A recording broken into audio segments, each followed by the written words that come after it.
So I'm very, very concerned, and I think you also should be very, very much concerned, even more than me. Nemamiriro akaita security household yako. Yes, we are talking about paunogara. We are talking about kubasa kwako, office kwako. You need to understand kuti nezvakaitika South Africa izvi, a lot of our brothers and sisters are coming back. Most of them were employed in South Africa. They were occupied. Ndo kwavaihasila vaita zvavaita. Now that kwavhagwa and everybody's coming back home. Have you ever thought about the crime rate? Is it going to increase or is it going to decrease? Because unemployment is going to rise once more again, like a blocked sewer system. It's going to rise, unemployment. Magunanza aitumirwa achibva kuSouth Africa. Do you know kuti mukoma vaiwana mari yacho kupi? Do you know kuti sisi vaiwana mari yacho kupi? Anyway, ndangotaura kuti mbavha dzichawanda or crime. Mahure, chihure, chipfambi, maybe. Ndori sugar kota wedu racho, maybe zvinogona kana kuti sex workers.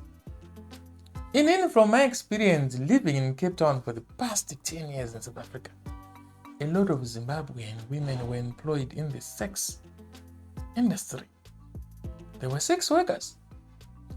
And a certain percentage of male or varume, they were also relying on crime. They were doing some criminal activities in South Africa. And they were exposed to guns, which means these people are ruthless and they fear focal. What is going to happen when they come back? These people. Ndaona marriages akawanda aparara zvokuti kana uri munhukadzi asina kunyatsosimba marriage mako, it's high time yekufambira nyaya idzi. Because pachasimuka dutu, cyclone. Ameno toriti cyclone ichi, toriti cyclone Mahure here, toti kudi. Also kuvarume kana uine tumudziyo twako pamba pako, pane tunhu, be very, very vigilant. Because the crime rate is going to rise, just like what I said before, like a blocked sewer system. Maseptic tenge crime achakwira kudai. Because vakomana vanenge vajaira kakufa daya pamuzanzi, vachimwa hwavanoda. It's going to be impossible now. They are in Zimbabwe. Ndiani anoda kutanga kutsvaka basa kuindustry kwarisiri? Of course, munhu andomboona kuti ganimbotraya kastaira kandaimboita pamuzanzi. Ende kumuzanzi kutototyisa kukovita crime. Because vangave varidzi vemashopu kana kuti vechi, vanenge vaine security. You understand what I'm saying? Vanenge vaine pfuti. What about kuZimbabwe kusina kana pfuti zvako?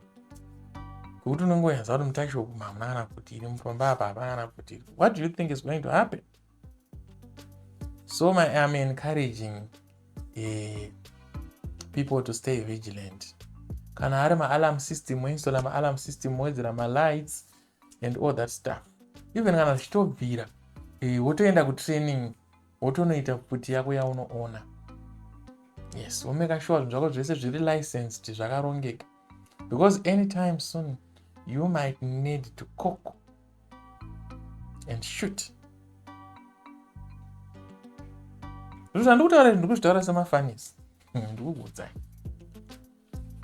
crime rate is going to rise.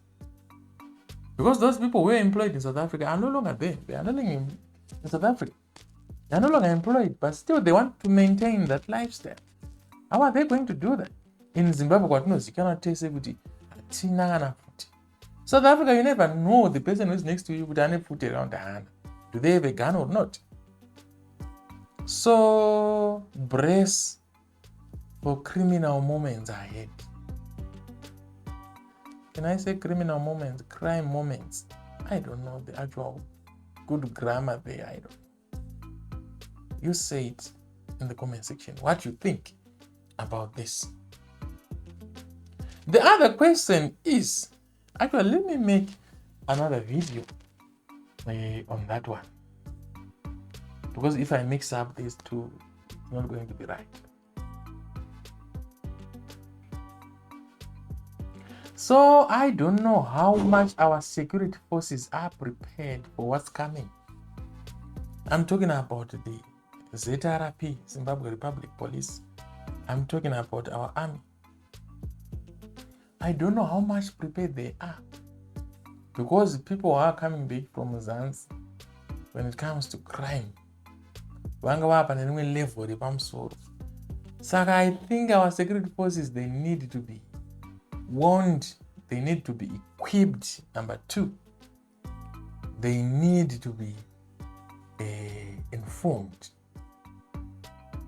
about this. Kana vaita preparations, venge vari ready to deal with the situation that is coming.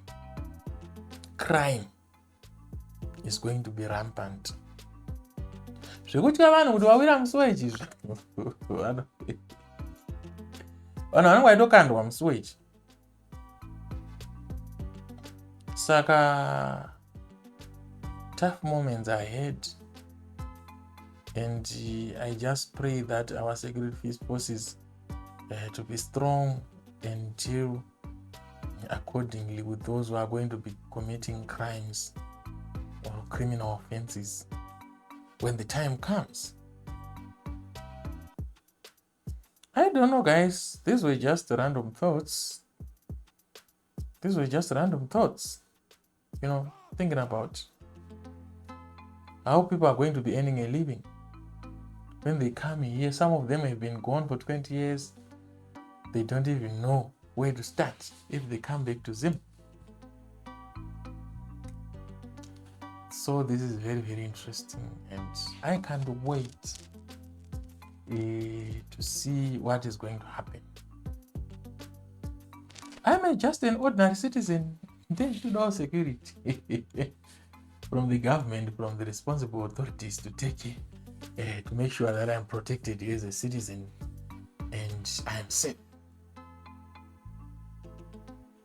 But crime, prostitution, I foresee a surge in the upcoming months. I see a surge. It's going to rise, like what I have said before, like a blocked sewer system. You know, my septic tank anokwira kudaiwo zvekuti unongona chihure changwerera muyadi ngeswitch. Unongona mbavha dzangodai. Saka zve freedom chaiyo pamberi apa vanhu chitombovigai mafoni, because vakomana vekuJohn huku vanogona kungokutorera. Saka taakudzokera zvakare mufezo yekuti kufamba nefoni yakangoiti yachapo kunenge kuchitogona kutotyitsa. Vana tsaga vachawanda zvekudaro muZimbabwe. I'm telling you, I foresee a lot of tsagas. If this video was informative, please, why don't you hit a like button, ring the notification bell, and subscribe. Thank you so much for the support. I'm just a brother who is trying to make it. Please share the video.